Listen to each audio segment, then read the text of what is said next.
अस्सलाम वालेकुम वरहमतुल्लाहि दोस्तों और मेरे साथियों। आज का जो वीडियो होने वाला है बिल्कुल शॉर्टली और मुख्तसर होने वाला है।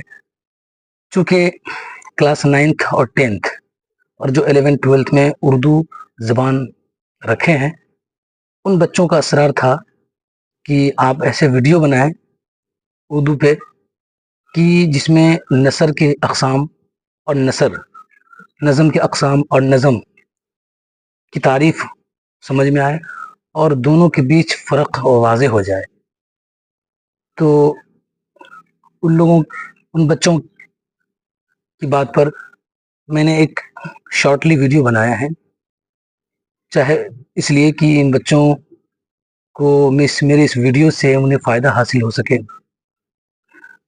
चूँकि मैं एक मुसलसल एक वीडियो बना रहा हूँ मरसिया निगारी पे, शायरी के असनाफ़ मरसिया निगारी पे, उसे मुझे उसकी तारीख़ और उसकी इब्तिदा और इंतहा, आगाज़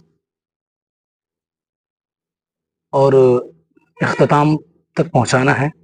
इसलिए ये बीच में एक शॉर्टली वीडियो में उन बच्चों के इसरार पर मैं बना रहा हूँ। इसके बाद इंशाअल्लाह फिर वही तसलसल कायम रहेगा मरसिया निगारी के ऊपर। तो आइए बगैर किसी तमहीद के तो चलते हैं, देखते हैं। उर्दू अदब, चाहे वो दुनिया के किसी भी अदब को पढ़ा जाए, दुनिया के किसी भी अदब पाड़े को पढ़ा जाए, तो उस अदब को दो हिस्सों में बांट कर पढ़ा जाता है। किसी भी ज़बान को, किसी भी भाषा को, जैसे अंग्रेज़ी ज़बान में अंग्रेज़ी ज़बान को भी दो हिस्सों में बांटा जाता है, एक पोएट्री होता है, एक प्रोस होता है। हिंदी भाषा में भी देखते हैं तो उसको भी दो हिस्सों में तकसीम करके पढ़ा जाता है, एक गद्यांश होता है, एक पद्यांश होता है। उसी तरह उर्दू अदब को भी दो हिस्सों में और दो खानों में, दो शाखों में तकसीम करके पढ़ते हैं। पहले हिस्से को हम नसर कहते हैं, नसरी अदब। उर्दू की नसरी असनाफ कहते हैं उसे, उर्दू की नसरी असनाफ कहा जाता है। अब देखते हैं कि नसर कहते किसे हैं, उसकी तारीफ। पहले हम देखते हैं कि नसर का लफ्जी माना क्या है, उसकी जो लुग़वी माने क्या है। तो नसर का जो लफ्जी माना है वो है बिखरा हुआ, फैला हुआ, जो मंजूम ना हो। उसकी तारीफ देखते हैं। नसर अदब की वो शाख है, नसर अदब की वो शाख है जिसमें शायरी का कोई इल्तिज़ाम नहीं पाया जाता है, शायरी का कोई इल्तिज़ाम नहीं पाया जाए।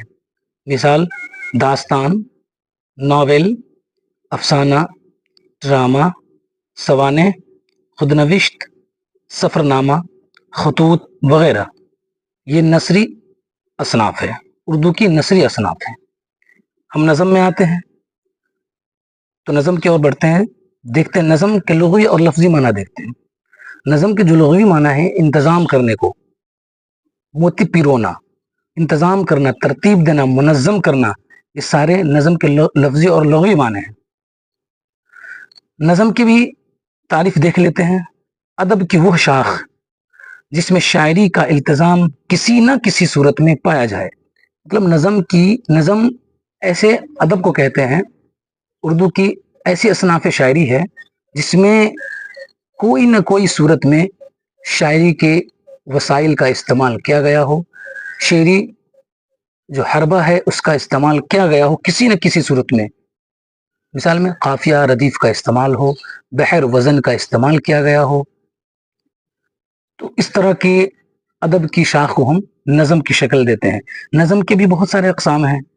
मिसाल मरसिया, मतनवी है, रुबाई है, कसीदा है, गीत है, हाइको है, दोहा है, हम्द है, नात है और मनक़बत वगैरह नज़म की अक़साम में शुमार किए जाते हैं। तो इस तरह हमने देखा कि उर्दू अदब को दो हिस्सों में, दो खानों में तकसीम करके पढ़ा जाता है। एक को कहते हैं उर्दू की नसरी असनाफ, जिसे हमने देखा। दूसरे को कहते हैं उर्दू शेरी असनाफ, उर्दू अदब की शेरी असनाफ, जिसे हम नज़म के अक़साम को देखा। किसी भी अदब को दो हिस्सों में तकसीम करके पढ़ा जाता है, बस یہ مختصر سا ویڈیو تھا. اگر اچھا لگے اور سمجھ میں آئے تو شیئر کریں اور دعا کا طالب. شکریہ.